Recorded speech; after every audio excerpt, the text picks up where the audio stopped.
はい、撮影開始。皆様こんにちは。 YouTube クラシック音楽道場ご覧いただきありがとうございます。ここに一応書いてあるんです。ちょっと見えにくいかな。本日はですね、こちら。いやー、ついにこの曲についてお話しする、動画を撮ることに、腹が据わりましてですね、今ただいまカメラを回しております。クレアー・ド・リュヌと書いてあるこちらはもちろんクロード・ドゥビュッシー作曲の、あの名曲、超有名曲と超がついていいでしょう、月の光についてお話解説と演奏もしたいと思います。ちょっと最初解説多くなっちゃうかな。だけど、皆様のにとっての大事な情報満載かなと。ちなみにですね、私のこちらの動画はこの下の部分概要欄っていうのをご覧いただくと、こちらにですね、目次キャプションっていう名前で私は呼んでますが、時間とですね、それからその時間の隣にその内容について、書いてある一覧があります。で、長い動画になると思いますが、ね、最初から順番にこう見ていただくっていうのも大歓迎ですし、あるいはご自分の興味のありそうなところに、ポンと飛んで、そうやって、ご覧いただくこともできるように、しておりますので、どうぞよろしければご利用ください。私の他の動画もですね、ほとんど大体全部、頑張って作ってます。もうね、この目次キャプション作るのにもうね、何時間も何日もね、結構大変なんで、撮影終わった後が大変っていう、でも YouTuber さんみんなそうなのか。もう頑張っておりますので、グッドボタンとか、あとチャンネル登録とか、どんどんしていただけましたら、励みになります。よろしくお願いします。で、最初はこの解説ですね。この名曲、ドゥビュッシーの月の光について皆様はどんなイメージをお持ちでしょうか。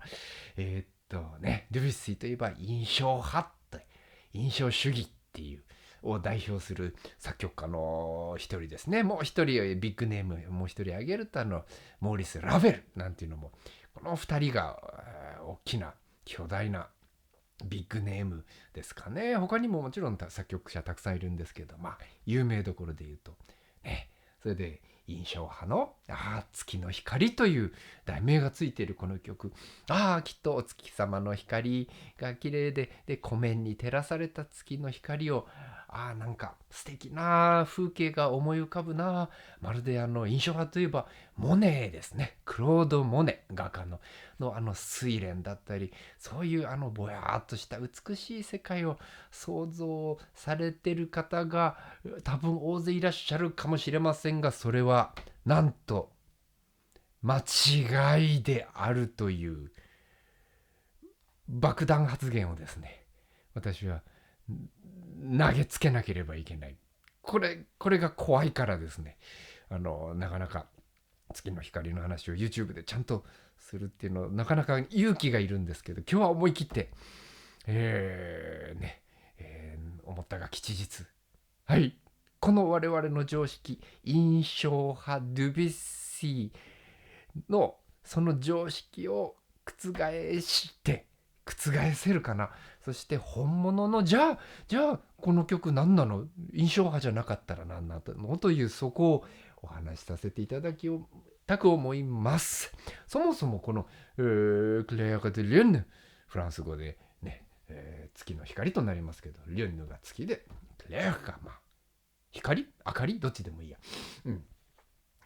この題名をつけたのはドゥビュッシーです。で、ドゥビュッシーがじゃあなぜこの題名をつけたというその大元をご存知でいらっしゃいますか。もう知ってる人は知ってるでしょうけれど、知らない人の方が多いと思う。私だってもう長い間印象派ドゥビュッシーと思っていましたが、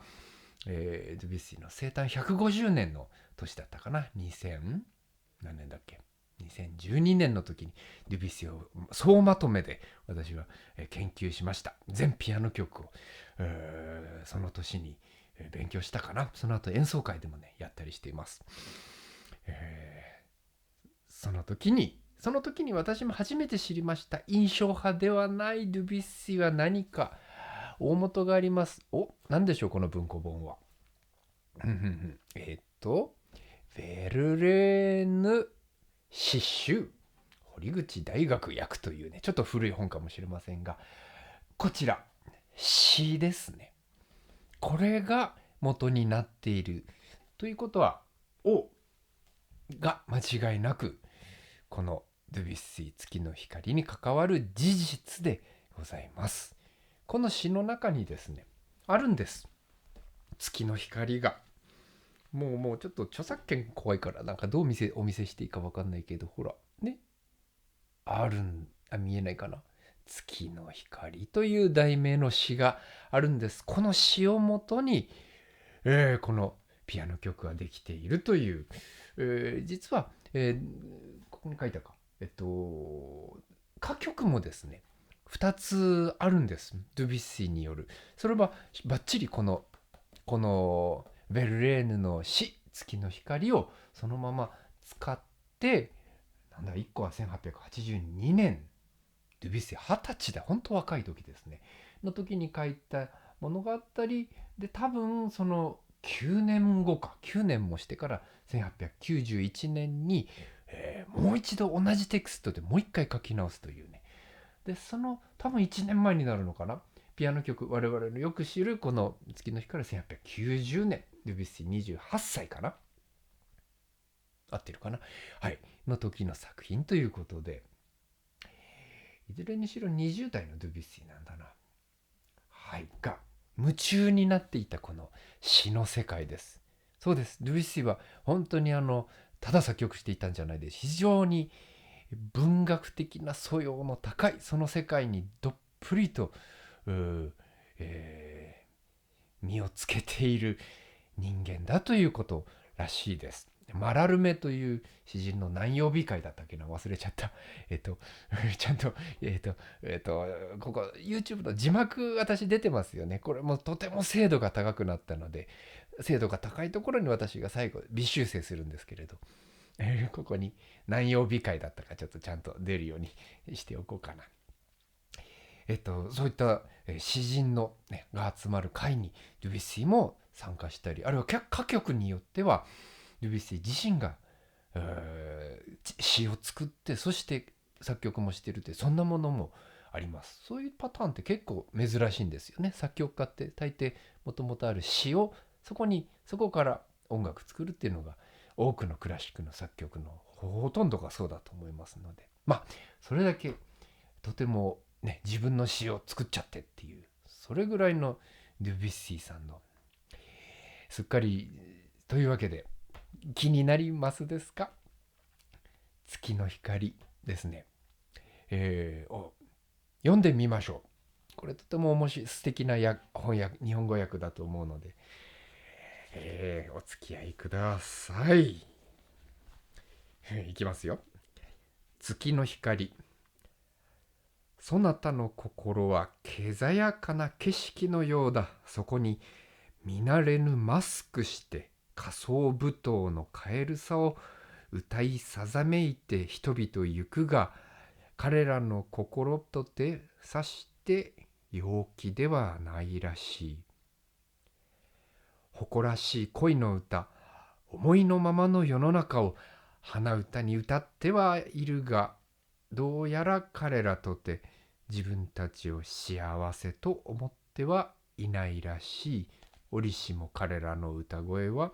月の光に溶け消える。枝の小鳥を夢へといざない、なめ石の水盤に姿よく立ち上がる、吹き上げの雫の露を喜びの極みにもだえ泣きさせる。悲しくも身にしみる月の光に溶け消える。以上です。緊張した。なんか、もしよければ、ここのね、字幕も出てるはずですし、あと巻き戻しを使って、ちょっと聞き直したりしてみてください。月の光という詩の世界、いかがでしょうか。誇らしい恋の歌。思いのままの世の中、恋の歌なんですって。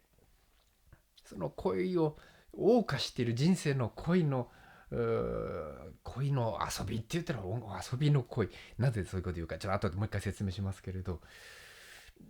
だけど彼らは幸せではないと。全て結局は月の光に溶け消えるというそのオチがあるわけですね。月の光がピュー溶かしてしまうというね。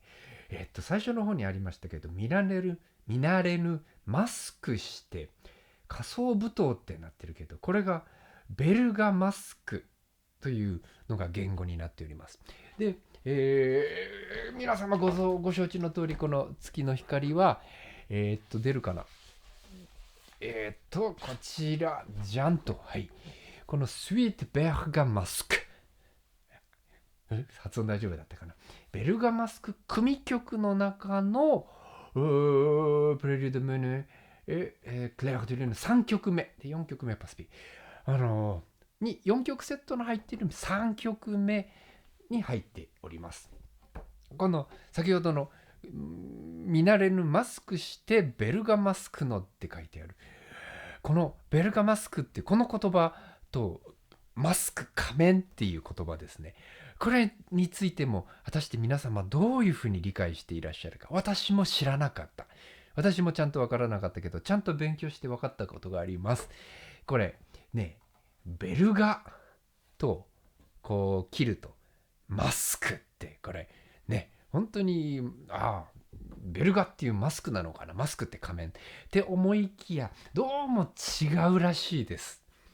あと意味の切り方がここで切るらしいです。ベルガマスでクが最後につくはいすごい不思議、なんか切り方によってね、意味が全然違ってくる。ベルガマってじゃあ何のことかというと、これはベルガモというイタリアの町なのか地域なのか、そのベルガモ風とクっていうのがねつくことで、なんとか風、一番分かりやすい例がですね、アラベスクという、有名な曲ありますよね。これでキラリキラ、これは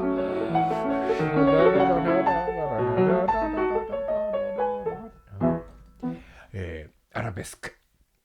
ここに書いてないけど、アラベスクはアラビア風という、アラビア風の何かっていうと、アラビア風のこの唐草模様ですね。ドミラドリファソレゾレ、上がっては降りてダリラダリラリラリラリ、この皆様のイメージ湧きますか？このくるくるくるくると、回りゆく、この模様のように音がドミラドミファソレシソレシ、くるくるくるくる、そういう作曲をドゥビュッシーはしているわけなんですね。ドゥビュッシー自身が面白いことを言ってるのは、バッハの音楽、こちら見えます。私のですね、このサムネイル、サムネって言うんでしたっけ？サムネじゃなかった、このワイプだ。この下にある、この私が映ってるの、この辺りに、隣に、ベートーベンの隣に、このバッハ先生がいらっしゃいますね。このバッハ先生の曲をしても、これもすでに音楽のアラベスクであるというふうにドゥビュッシーが、評論。ドゥビュッシー評論も書くんですよ。結構ね、もう読むのが大変な。フランス人の言葉って難しいその評論読んだことがあります。ね。もう言うなればこのみそと、ドミクルリクルリドレガレクルリリクルリ、もうね、バッハの音楽ですら、このもうある意味音楽に言えるアラベスクであるというふうに言ってもいいという話がだいぶ脱線しましたから、とにかくアラベスクというのがアラビア風という意味を、そういう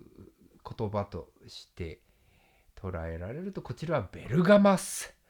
クというベルガモ風という組曲の名前になっております。このベルガモ風というのが何かというと、そこで、出てくるのがですね、そもそもが、この今のヴェルレーンの詩の中で、今月の光を読み上げましたが、これがですね、大元となる詩はこれすごい日本語です。生めかしき宴という詩集の中の本当に最初のピラッてめくった1枚目が、もう1枚目1つ目が月の光なんです。生目詳しき宴、これぐらいならいいかな、出していてもっていうのはもともとの言葉がここに書いてありますが、フェート・ギャラントという、こちらので、さらに難しいな説明が、フェート・ギャラントが縁画画っていうぐらいなんで、こういう絵画の話に今度は飛びます。アントワーヌ・ワトーという画家、ロココ様式というの、なんかドゥビュッシーよりちょっともう100年前の、150年も前だな、だいぶ前になりますけれどのワトーの描いた、絵たちがまさにフェーテ・ギャラントと呼ばれる、そういった種類の絵で、どうぞですね、Google 検索をしてください。私カタカナでも下に多分ここにこの字幕に今出たと思いますので、ワトーのですね、もうそれで、検索して画像検索でもいいし、あるいは説明しているホームページとかもあると思います。そのこのギャラントっていうのが雅なっていうふうに言っていいかな、雅な、宴、それをこちらの堀口大学先生はですね、生めかしい宴と訳したわけですけど、そこを見れば分かります通り、その昔のフランス貴族のですね、貴族の社会、まあ最後に一番有名で最後なのはマリー・アントワネットとルイ16世とかね、それよりちょっと前のルイ14世太陽王っていう、その時代がもう最高潮であったなんて確か言われるのかな。もう贅沢の限りを尽くすフランスの貴族たちの世界、その貴族たち暇で暇でしょうがないから恋の世界にうつつを抜かし、どうやって殿方の心を引こうか、どうやってなんかとんでもなくハレンチな言ってしまうと、そういったことに全力投球して、コルセットでね、こうキューッとこうもう細く見せるわ、胸元はあらわにする、そういった、いやいや、まあハレンチに限りなく近い、なんかそういう時代というのかな、それを描いている絵画であり、このフェイト・ギャラント、もともとの絵画をして、このベルレーヌはそれを詩の世界に、表した、その一つが月の光だから、詩を思い返していただきますと、明らかなように、ね、その恋の宴、こう誇らしげに楽しそうにしている、ね、取っては取られの恋の駆け引きなのか何なのか、でも彼らの心とてさして陽気ではないらしい、そんな虚しい、ね、恋の遊びようと、すべては折しもすべては月の光に溶け消えるという、なんと虚しい月の光かなという、この世界観をよくですね、もう印象派は吹っ飛びましたね。このバトーの絵を見ていただいて結構です。最後にもう一個説明しなければいけないのが、ドゥビュッシーのこの、ドゥビュッシーのも大いにハマっていたという、その当時のフランス、ドゥビュッシー当時っていうのは19世紀末、ここに年号がありますが、1886年の象徴主義宣言、サンボリスムという、これ何のことかというと、まさに86年でしょ、62年がドゥビュッシーの生まれだから、ドゥビュッシー24歳の時、もう20代前半ってもうぐいぐい吸収する時期ですからね。ドゥビュッシーもハマりにはまっていた詩の世界、この象徴主義とは何であるかっていう、印象主義とは、ね、違うんですって。印象主義や写実主義っていうのにもう反対、その反対側を行きたいような、そういう詩人の、集まりというか、ジャン・モレアスという、これ S 読むらしいですね。フランス語って最後の S 読まないんだけど、ことが多いはずなんですけど、人の名前、詩人ジャン・モレアスによるこの象徴主義宣言というのがなされて、その詩の世界をに夢中になっている人たちがいたと。でそれはですね、その風景を描くとかそういうのじゃなくて、その観念であったり理念、想念である、そういったもののイマージュ、イメージで、それらは主観的なところから起こるもので、あってよくて、そういった理想の世界をですね、いかに形作っていくかという、その詩の世界で形作っていくか。だからヴェルレーヌというのは象徴主義を代表する詩人、と言っていいそうです。その人の月の光というのは、まさにですね、このフェーテ・ギャラント、生めかしき宴の世界のその登場人物たちの男なのか女なのか、そのどっちもなのか、どっちもかな、その様子を言葉にしたその詩であり、その詩を百も承知のドゥビュッシーさんが形にしたのが音楽、月の光です。音を出してみましょう。すると1と2と3、右手と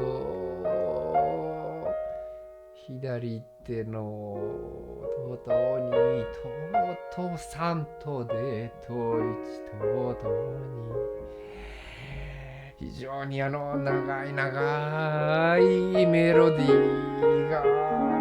一筆書きのように休符が全くなくて、まだまだ面々と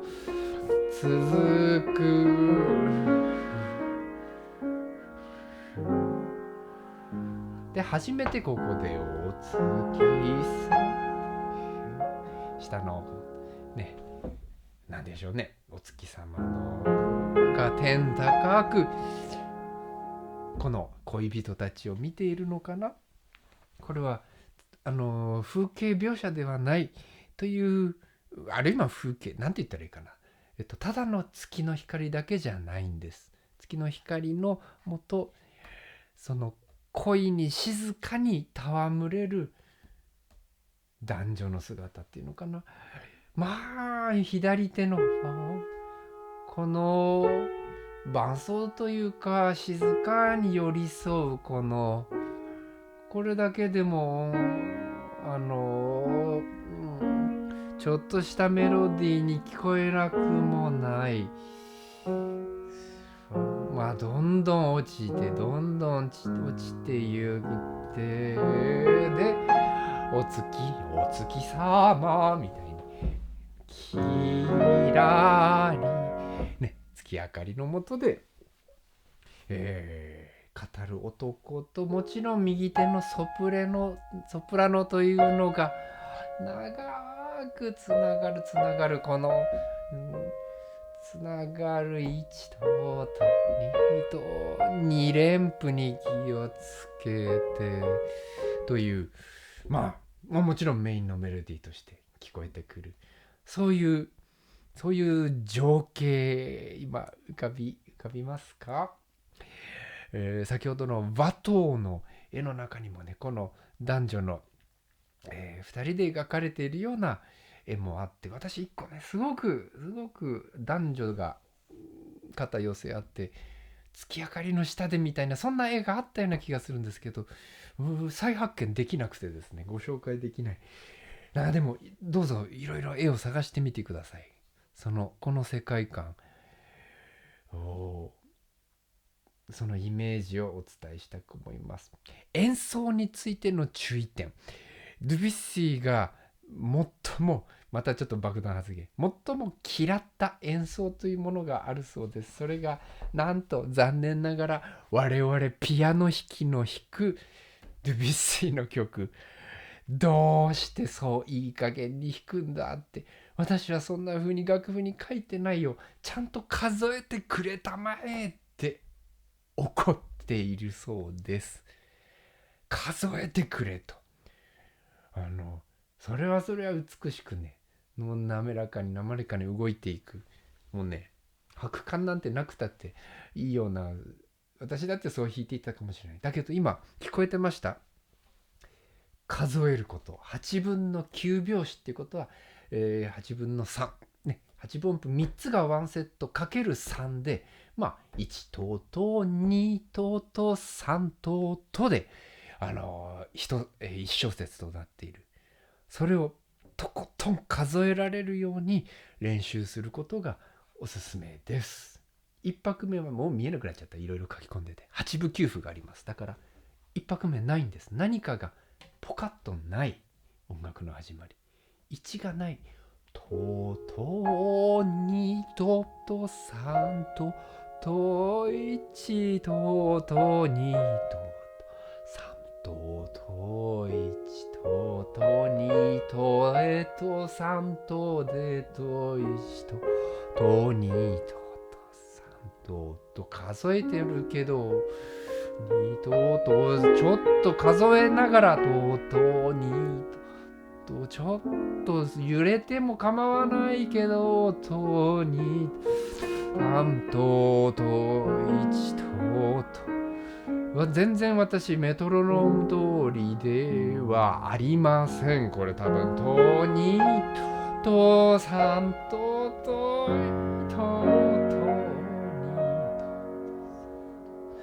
ねと2 3とこういうふうに曲が進むわけなんですが、数えましょう。もうこの9符じゃない長い音符がありますね。これがね短すぎたり長すぎたり、でもメトロノーム通りじゃなくていいんです。今本人が演奏者がちゃんと数えていれば2等と3等と1等と2等と途中で揺れることはテンポルバート許されるはずです。数えてもないで適当に揺らしているとドゥビッシー先生にはバレてしまうそうです。こいつ数えてないなと、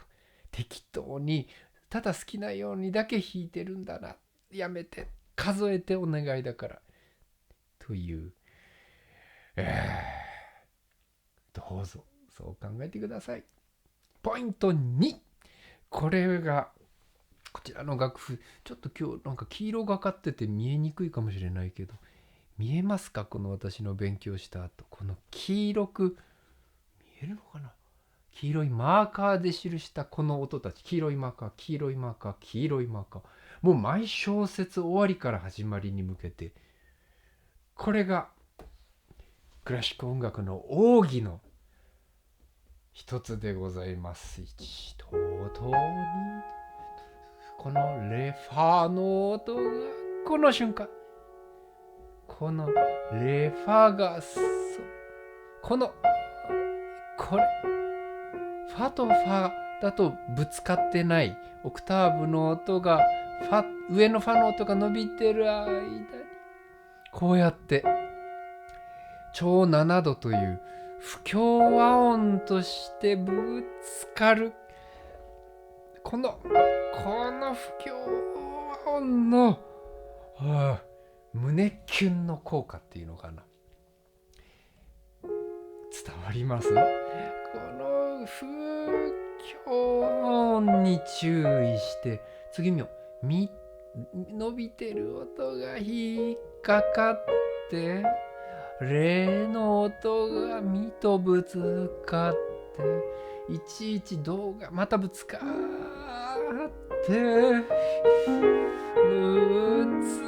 てなんか私非常にもだえるように今言っちゃってますが、この静かにもだえるこの恋心というのを皆様も思い当たりますか？思い出しますか？それとも今もだえてらっしゃる方いらっしゃいますか？気持ち悪いとか思わないでください。どうかご容赦ください。恋心ですよ。それはも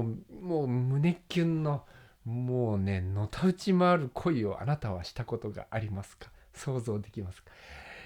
これがその静かにですけどその気持ちが、この不協和音、この前もって引っかかってる音が次にぶつかる、この引っかかってぶつかる音を係留音というふうに、クラシックの専門用語では言います。この係留音の魅力を知らずして、この月の光の、この、美しさ、で知ってこそポジティブな言い方をしましょう。知ってこそこの曲の最高の美しさにたどり着くことができるという、この経理音はですね、先ほどご紹介しましたこちらにおわす方をどなたと心得るヨハン・セバスチャン・バッハ先生が大いに好んだこの経理音、タイの音符、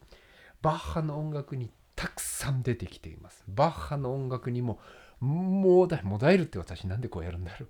う。もだえるような胸キュンの美しさがバッハの音楽にあります。バッハが教科書的にちゃんとかっきりしているわけではありません。ものすごい情熱家です。子供が20人いる。それが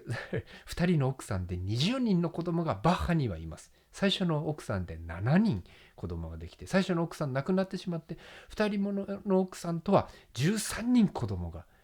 これ本当に産む方も大変なのはもちろんですけれど、私もだんだん年を取ってきて思い始めた、産ませる方も大変どうかね。でも本当に真面目に考えましょう。そのパワフル、生命力っていうのかな、男性にしろ女性にしろ、その愛と言っていいでしょう。もうバッハは一生懸命です。もうせっせと次から次へと奥さんを愛するわけです。すごい情熱です。バッハの音楽の中にあるこの渓流音あるんです。今音出せたらいいんだけれどね、いい実例がなかなか、また別動画で撮るべきかな。ただそれがね、ドゥビュッシーはバッハ直伝の作曲家です。っていうのは、ドゥビュッシーがバッハに会ったことはないけれど、ドゥビュッシーの、習っていたですね、本当に幼少期っていうかな、10歳前後、本当に少年時代のドゥビュッシーが、ピアノを習っていたという、その、夫人モーテ・ドゥ・フルールビル夫人という方みたいですけど、その方からに習ったことをドゥビュッシーが終生すごく感謝しているとドゥビュッシー自身が言っている。そこに重要な作曲家2人、バッハとショパンをこのモーテ・ドゥ・フルールビル夫人から、習うことができた。でもじっくりと習うことができたのは私の財産であるというふうに非常に感謝しているそうです。ここにバッハとショパンという名前が出てきて、それが何かというとですね、やっぱりこういう渓流音の美しさという、そこにそのクラシック音楽の奥義にドゥビュッシーはもう毎小節そこに触れている。それはもう印象派のこの風景を描いている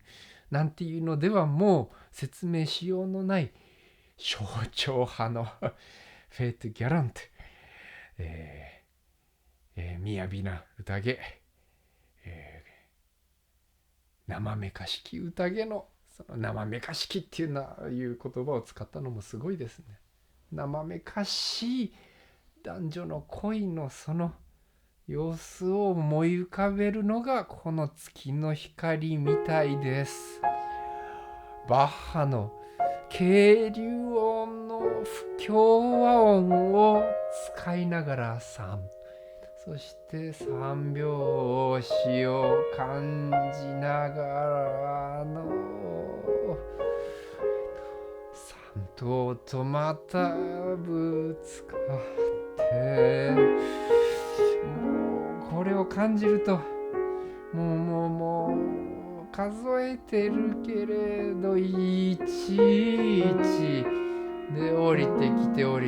てもうまさに fall in love ってなもんかな。すると高いところ空を見上げればお月様があるのかな。三頭まだぶつかる、オクターブでここでレミラ、見えます？この右手のミラ、まるで男女で女の人男の人と2人一緒に歌っているようには聞こえないでしょうか。男女で声を揃えたりもする。レがまたぶつかってまた男女のオクターブ声を揃えて、この最後の瞬間、ここに黄色い線がない。ここで今まで全部一小節目に黄色の渓流音で引っかかっていた一拍目だらけだったのが、ついにあれスカスカのシとファという音に渓流音がなくなった後にイオンとして渓流音の仲間ですけど、いきなりファとミいきなりぶつかるっていう、こういうのはイオンって言います。この音もそうなんですけど、レミドとシでいきなりぶつかる、これぶつかるイオンがあって渓流音と思いきや、あれ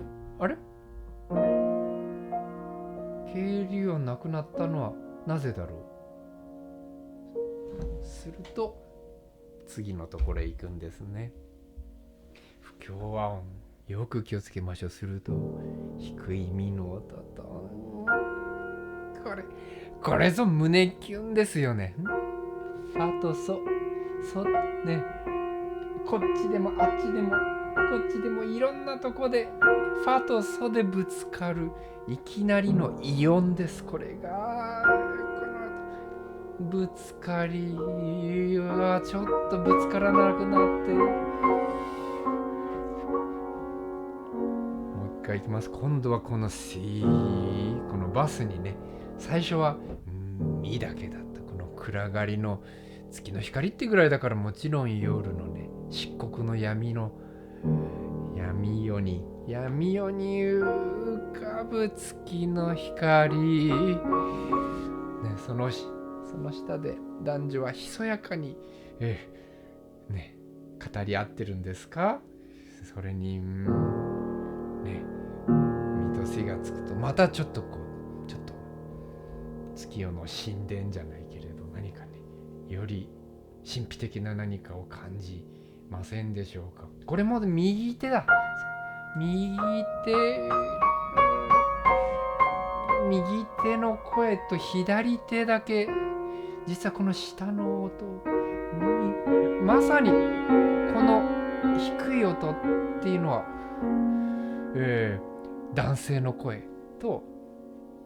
右手の女性の声、オクターブになってるけどちょっと失礼、女性って言っていいかな。この男女の声を合わせた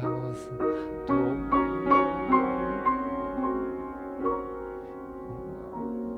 この風景想像してみてはいかがでしょう。また音にとと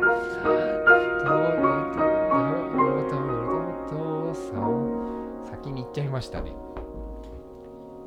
そしていよいよこの右手がやっぱり渓流ぶつかとって、これは2連符で3と、ここは渓流音なし、9符です。で数え方1と2と3と、次は1と2と3とね、間に入るように2連符を弾くという、こういう数え方でどうでしょう。1と2と3、ちょっとずつ元気になってて、と2と3と1、どんどん大きくもなる。3とするとキラキラ夜空の高くキラね、このパッと今まで低いバスでどんどんね支えられていたね、このバスの音がパッってなくなる。なんかカメラワークで言うと何でしょう、こうね、地上の中に、地上世界からパッと上を見上げるとお月様が、やはり上から見ているのはお月様。そこにね、パッとカメラが当たってるような、そんな音に聞こえはしないでしょうか。弾き方のコツ、こちらはこのもう書き込み多すぎてごめんなさいですけど、このなみなみマークが上から下までこうつながってないという、これがもしも下から上まで全部つながっていたら、ファラララこうやって下から順番にぐるぐるぐるぐるぐるぐるぐるぐるぐるぐるぐるってぐるぐるぐるぐるっと弾くことができるんですが、ドゥビュッシーはどうもそれを望んでないみたいなんです。弾き方のコツとしては、じゃあ両手揃えて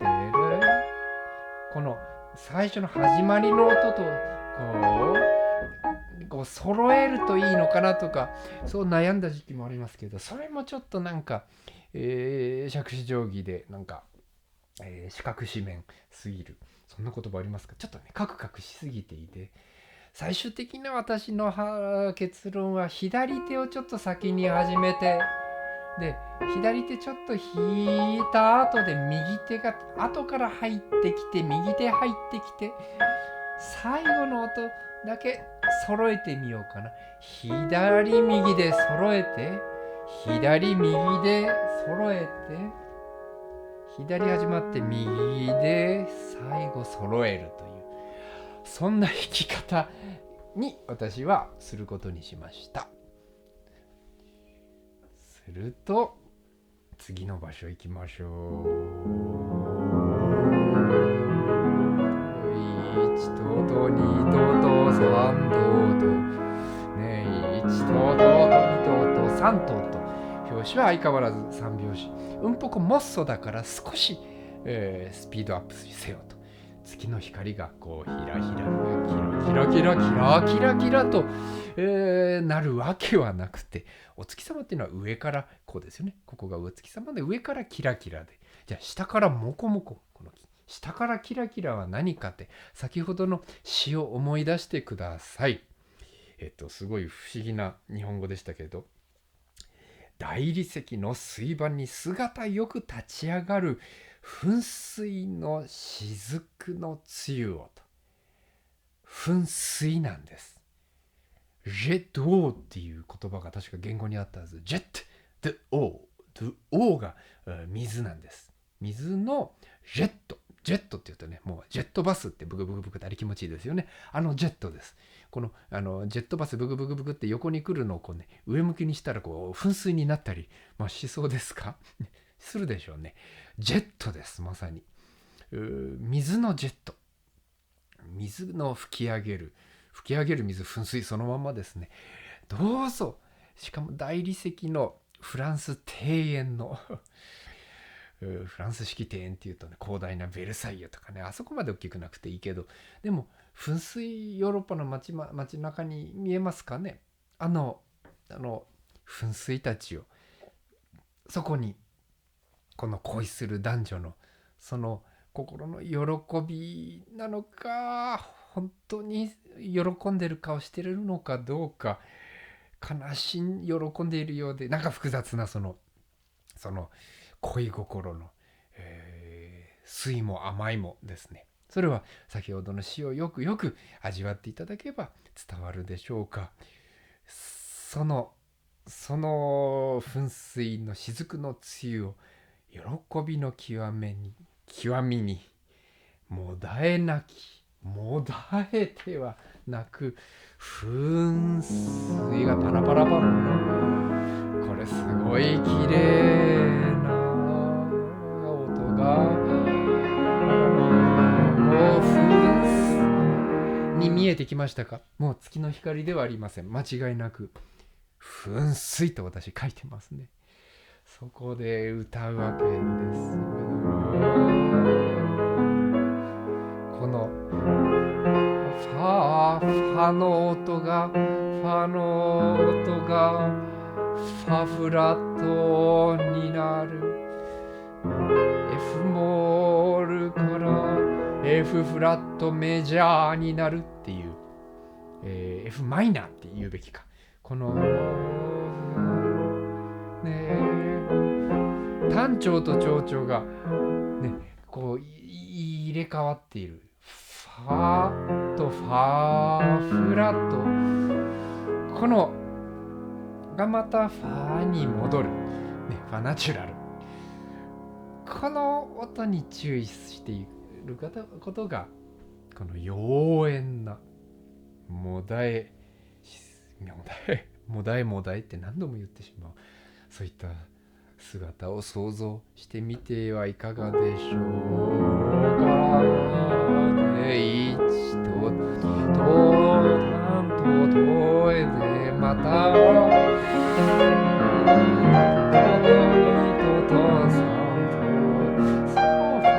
女性の声とそれになんて美しいんだってね、男の方がもう思わず声を出してしまっているような、基本メインはね女性のソプラノ綺麗なんですよ。でもう一回一度と二度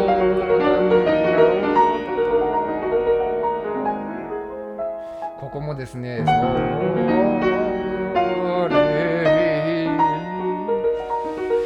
ね、そこの聞こえます。左手の男の声と右手の女の声がね、もう完全なるデュエットになったりして、はてな。そしてもう一度先へ行きますよ。するとドフラットとはファフラット、そうかドフラットもあったからだけど、ここですね、この最初に弾いてる音は同じなんです、鍵盤は。だけど最初はドレラドというファラド F フラットメジャー、もう過去 F フラットというファラドだった音が、ね、フラットだらけ。それがこの2回目になるとシソミソシ、こっちの方が分かりやすい。見えてない、ごめんなさい。 F フラットファラドとミソシでは音がだいぶ印象が違う。なんかシャープなんです。ミソシというシャープが入ることで鋭い感覚があるかな。ファフラットファラドというこのなんとも柔らかなフラットだらけの響き、ね、ファのフラット、ラのフラット、ドのフラット、ファラドラファラドラファラドという音と、ぜひねドレミでこう歌うときには、音を間違えて歌わないようにしましょう。ラドレラでシソドソミドソミソレはねですね。ここはなかなかね盛り上がって難しいところなんですけど、一つ弾き方のコツ、これは全部ほとんど1小節すべてドミソセドミソセドソセドミ、全部同じ和音なんです。C シャープマイナーセブンスという、見えてるかな、ここは C シャープマイナーセブンスという同じ和音で全部できているんです。なのでペダルを踏みっぱなしにすることをするとね、ことをお勧めします。するとピュークレッシェンド、よりクレッシェンドして盛り上がってっていうね、これがとてもやりやすくなります。いちいちね踏み替えたくなる。でもそうするとなんかね、せっかくの盛り上がりが途中で音が遮られてしまったり、同じ和音だなっていう和声感、これを分かっていればこの盛り上がりとドゥビュッシーの音楽、当然たくさん長いペダルを使います。その時に和声というものをですね、要するに同じ和音でできているんだということを分かっていれば、ここは非常に簡単に盛り上がります。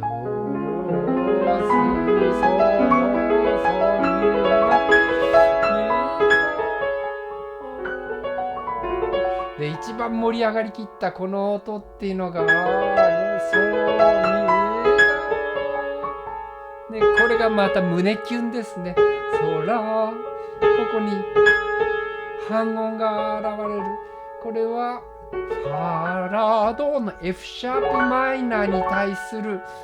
一個ずれたイオンであるという、このラとこの辺りの音の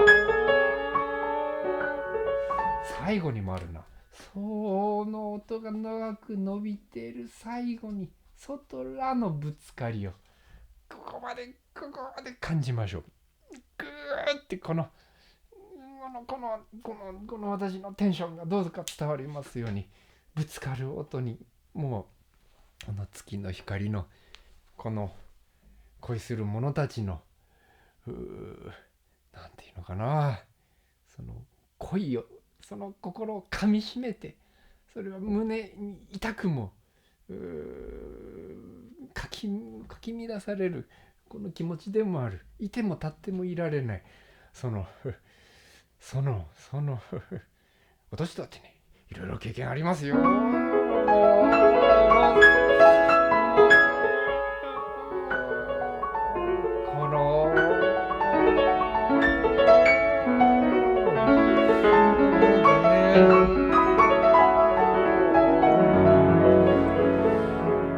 も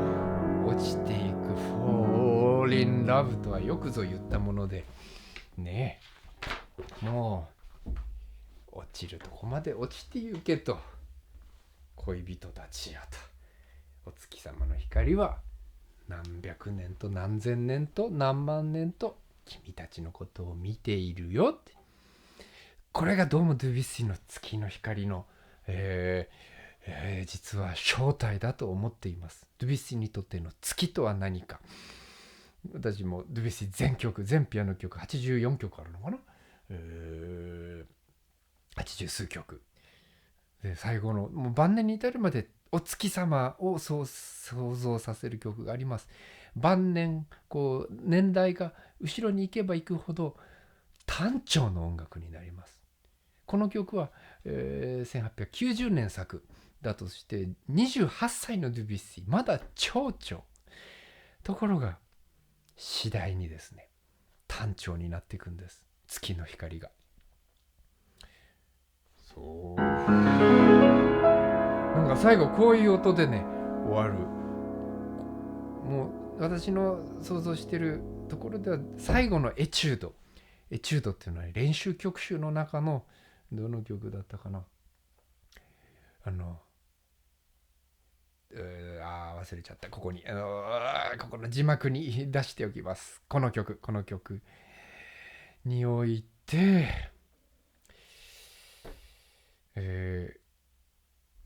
やはりね、お月様は遠くから見ているんだけれど、でも結局は報われぬ恋よということで、もう年を得たドゥビュッシーは本当は報われた恋、2回結婚するんです。1回目の結婚は失敗して、2回目のにはちゃんと気の合う奥様を見つけて、1人目は気が合わなかった、ある意味そうなんですけど、もうその話しますか。1人目の奥さんっていうのは美人なんです。とっても綺麗な、ドゥビュッシー面食いなんです。それはね、美しい女性をもう探し回ったという、そして結婚して、でもとても貧乏生活をしていた2人というね。でもその美人の奥さんとはドゥビュッシーはこれほど悶々と芸術とね、詩の世界について悶々と深い怪しげな世界を持っていた。その美人の奥さんとはこういう話が一切できなかったそうです。しなかったそうです。ただの面食い。美人は何日で飽きるとかひどいこと言うけど、美人だってね、素敵な方もいっぱいいるけど、でもこう深い話のできなかったその外見だけで、を求めた最初の1人目の結婚は失敗に終わるんです。2人目の奥さんとなる人にドゥビュッシーが出会って、でその2人目の奥さんっていうのはもう非常に芸術的な素養のある非常に長けた女性であって、もうガブリエル・フォレとかもこの彼女に夢中であったとかね、フォレとの間に子供がいるんじゃないか、だからこそそのシュシュじゃない、合わせれた、ドリー組曲はすごいスキャンダラスな話になっちゃってますけど、ごめんなさいだけど、でもその疑惑もあるぐらいフォレはその、忘れちゃった、忘れした1人目の奥さん、じゃあ2人目のドゥビュッシーの2人目の奥さんとなるその人とも非常に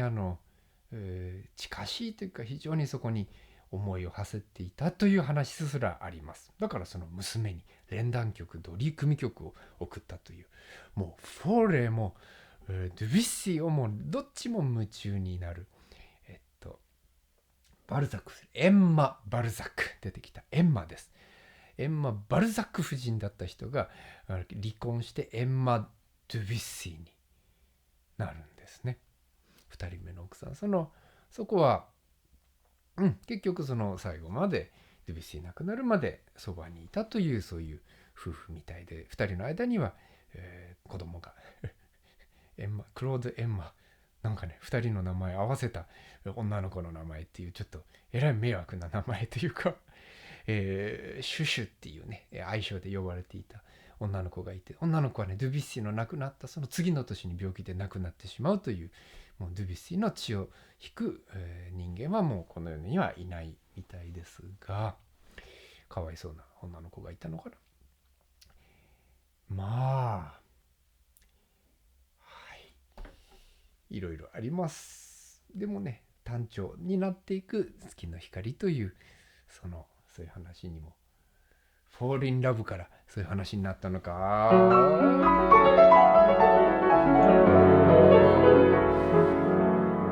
このね、同じ和音なのでペダル踏みっぱなしで弾くことができます。どうぞお試しください。で、ちっちゃくなってきたらちょっとずつゆっくりしていいと思いますね。カルマート、ね、静けさを持って少しね、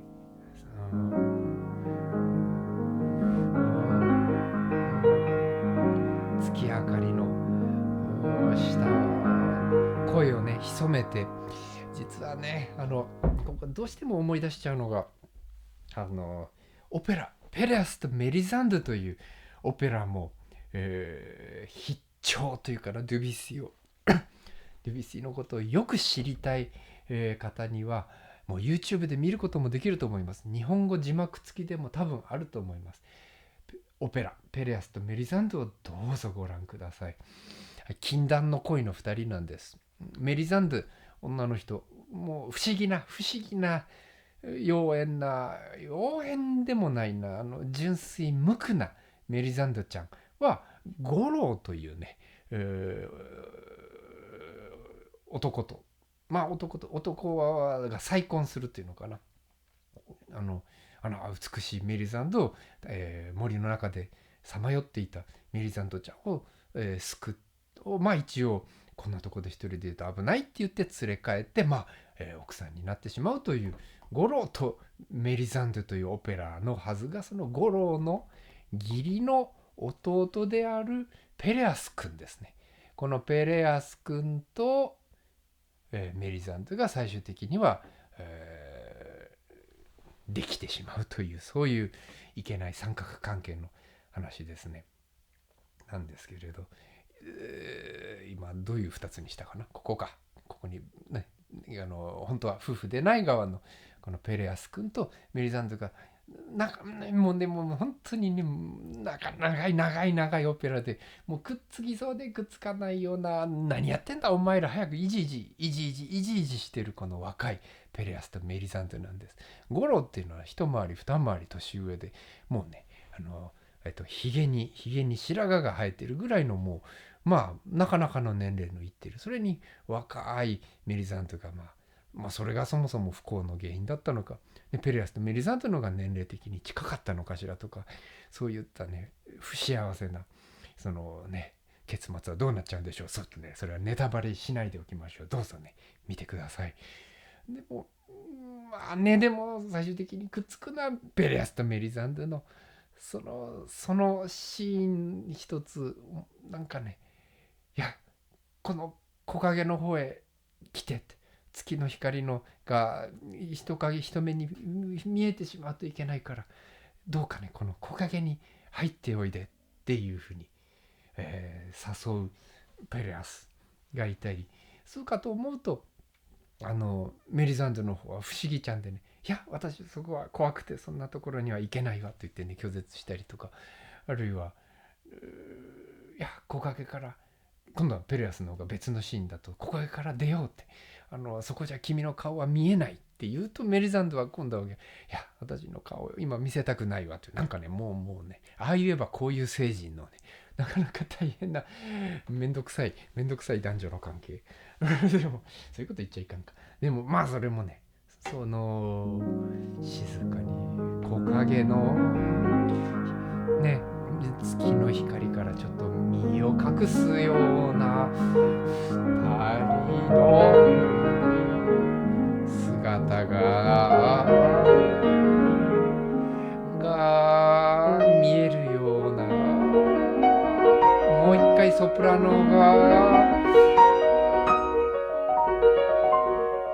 ね、この辺りは非常にソプラノの女性がやっぱり木陰から出て太陽じゃない失礼月の光の浴びるがままにその姿を表しているような明るさに見えるかな。だけ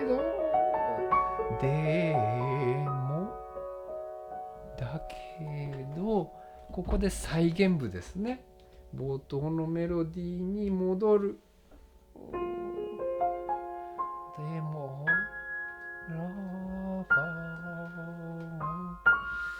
間違いなくね再現部なんですよね。冒頭のこの曲の冒頭の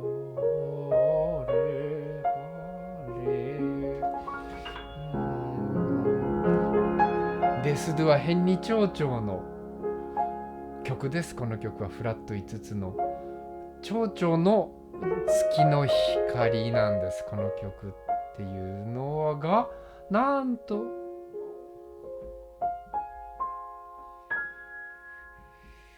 単調の再現部って私書いたりしてますよね。戻った時の音っていうのはファラードという F マイナー単調の響きで戻っている。ここに詩の世界をねまた思い出せますでしょう。彼らの心とてさして陽気ではないらしいとかね、悲しくも身にしみる月の光にこう溶け消えるであったり、ハッピーではないんじゃないのと、折しも月の光に溶け消える私たちの恋は一体どうなるんだろうっていう、渓流音のぶつかりも聞きながらここ見えてないか、身と葉がぶつかって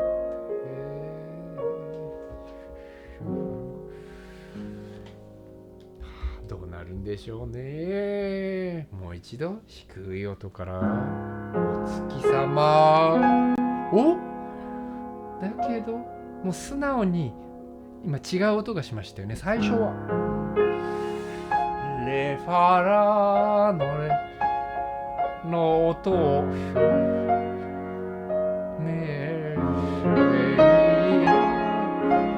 まさにレファラの1回目です。1回目の時には誇らしい恋の歌、思いのままの世の中を歌に歌っていたんです。ところがここにドフラットが入ることでレファラドという属七の響きになって、たったこのドフラットがあることではてなの気持ちになるんです。するとね、誇らしげに鼻歌に歌っているがとなるんです。折しも彼らのどうやら彼らとて自分たちを幸せと思ってはいないらしいという、鼻歌で歌っているが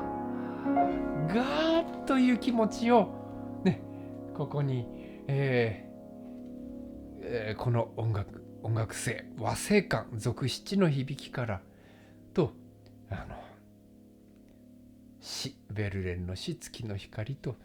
合わせて読んでみたときに、そういう解釈は成り立つのではないでしょうか。さして、幸せではないらしいという、このちょっと単調シレファのベーモール単調の響きがしたりね、どっかやっぱ悲しげなんです。だけどこれは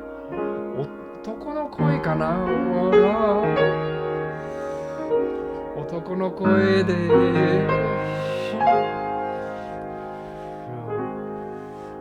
男の折しもすべては月の光に溶け消えるという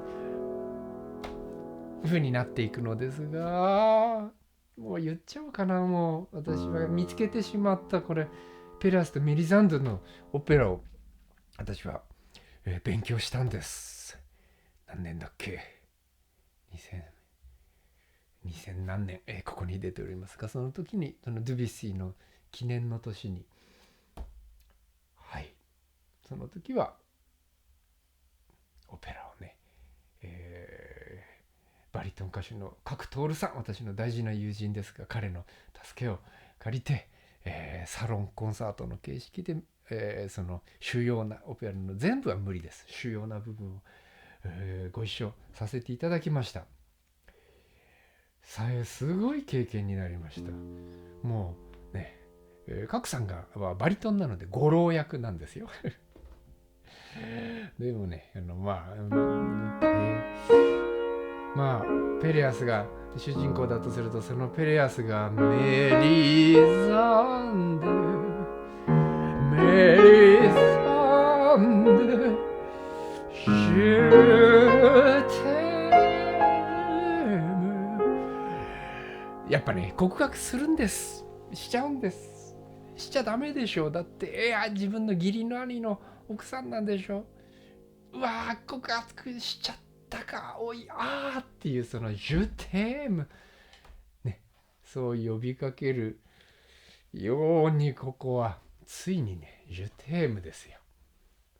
あらららら、するとそこにってね、びっくりするメリザンドの声が聞こえるような、もうオペラのワンシーンを見ているような、折しもそんな二人の様子は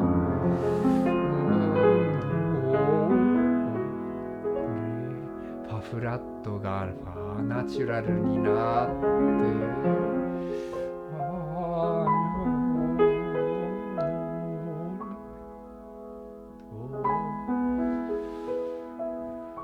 月の光にとファフラットはファナチュラルに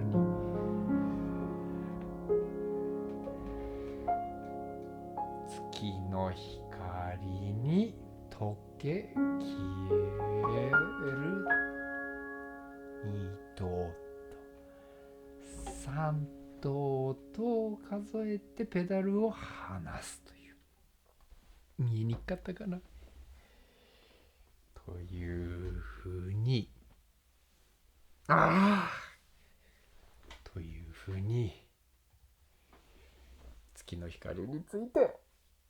あることないことないことは言ってないはずです。あること一生懸命、もうちょっと尻滅裂かもしれないですが、印象派ドゥビッシーのは吹っ飛びました。こう最後まで見ていただいていたら、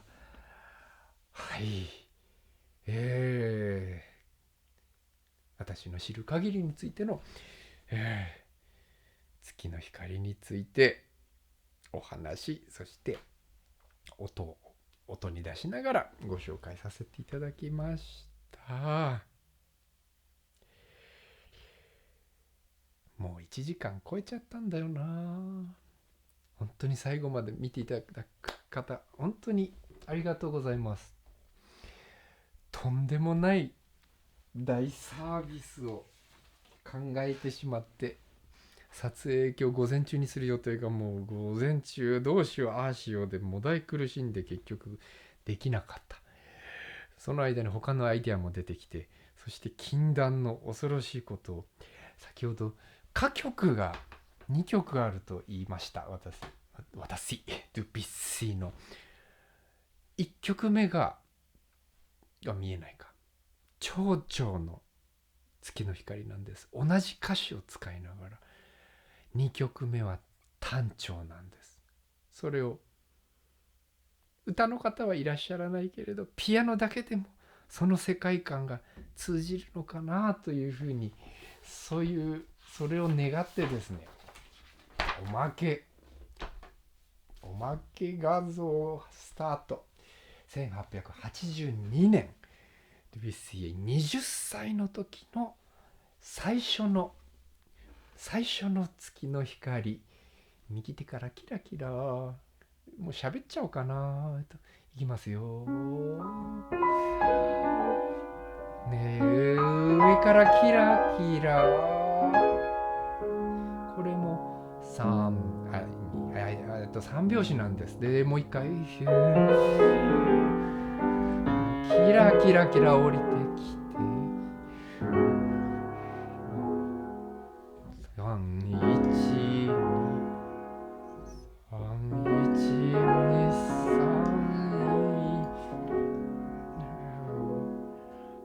どうなるんでしょう。そしてで歌が始まって、お月様のキラキラキラ、月明かりが聞こえません。でキラキラキラでちょっと変わりますね。そしてでちょっと転調するかな。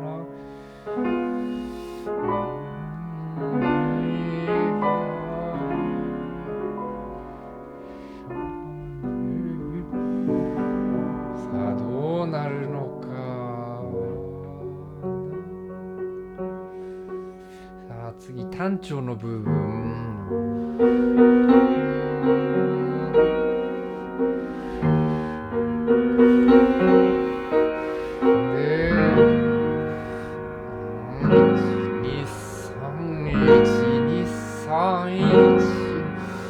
で思いのままの世の中をとか言ってるのか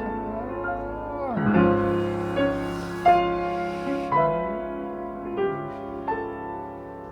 で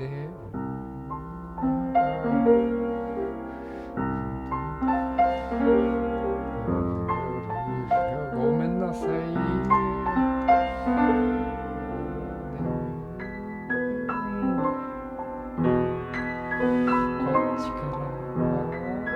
相変わらずお月様キラキラ聞こえますよね。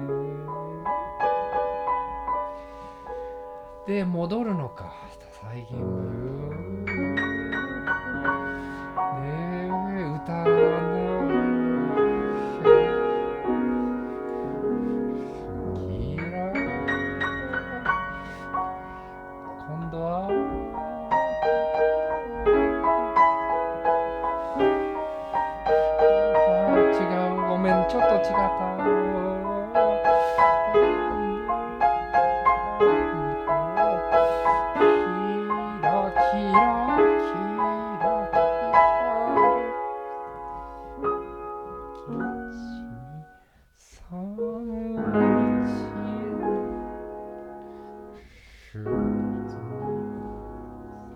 で怪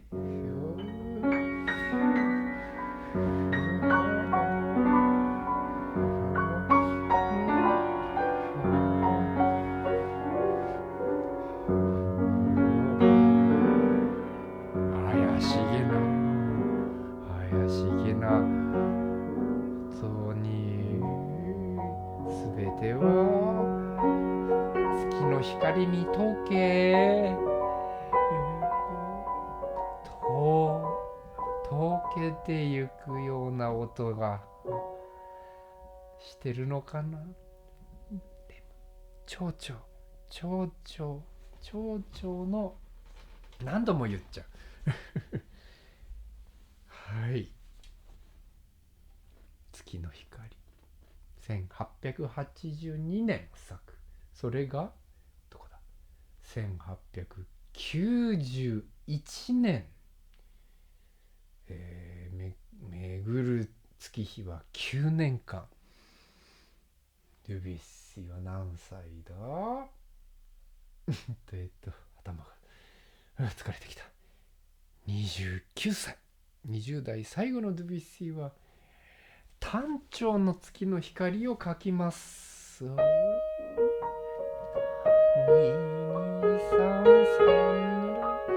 わかりにくいからごめんなさい、ちょっと違う。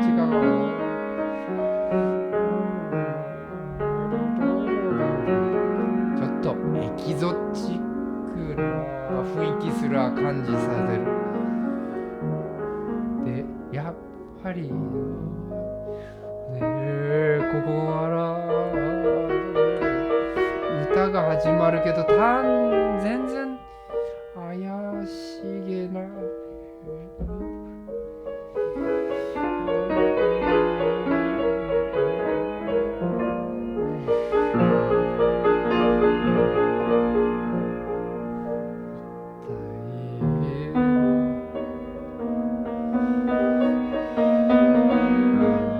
単調の音楽なんです。で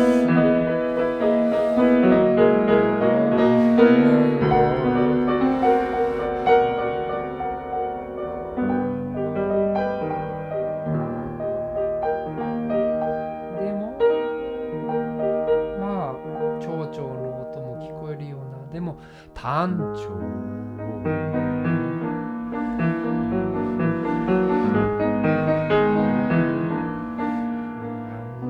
と一と二と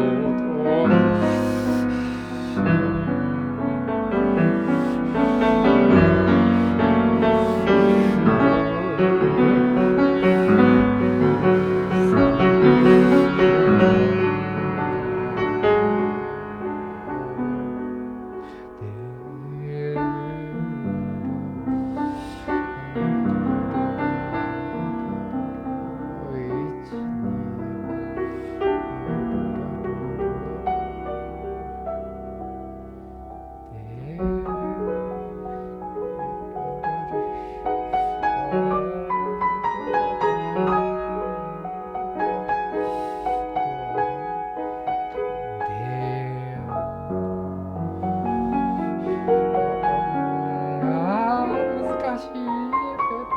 ごめんなさい。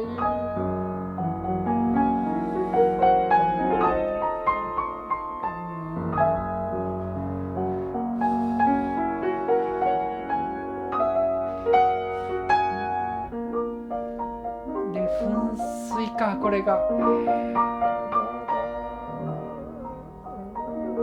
キラキラ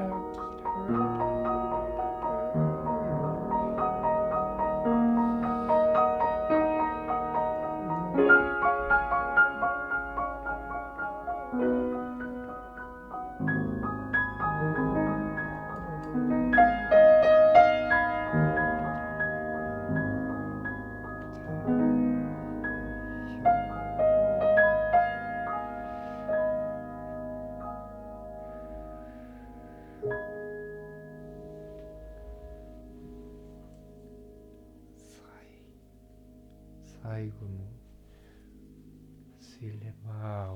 大理石の大きな噴水のそこに歌詞が出るように、ごめんなさい、ちょっとお聞き苦しい点あったかもしれませんが、ドゥビュッシーが単調へと移っていく月の光の物語、ピアノ曲、この曲のメイン、この動画のメインだったはずのピアノ曲月の光は長調でしたよね。なかなかね、年取るといろいろとあるんです、きっと人間。皆様はいかがお過ごしでしょうか。いや、どうぞね、芸術です。人間のフランスの文化、日本の文化とも違うかもしれないけど、恋する人の心というのは世界中どこ行ってもそういうふうに、そういう恋するようにできているみたいです。人間の心は人それぞれいろんな形があるかもしれない。それはもう星の数ほどの、出会いと別れと恋と哲学ですね、こうなってくると。でも難しいことを想像しましょう。しないとは言いない。もういっぱいいろいろ想像でもして、どうかこのベルレーヌの詩、大元となる、月の光、こういった世界があるんだということを、もし本日私がお伝えすることができて、ドゥビュッシーの、この印象派ではないという、ドゥビュッシーの本当の楽しみ方って言っていいのかな、本当のドゥビュッシーの想像していた世界というものがあるんですよということが、少しでも伝わったならば幸いかなというところで、こちら、はい、最後までご視聴いただきありがとうございました。なんかね、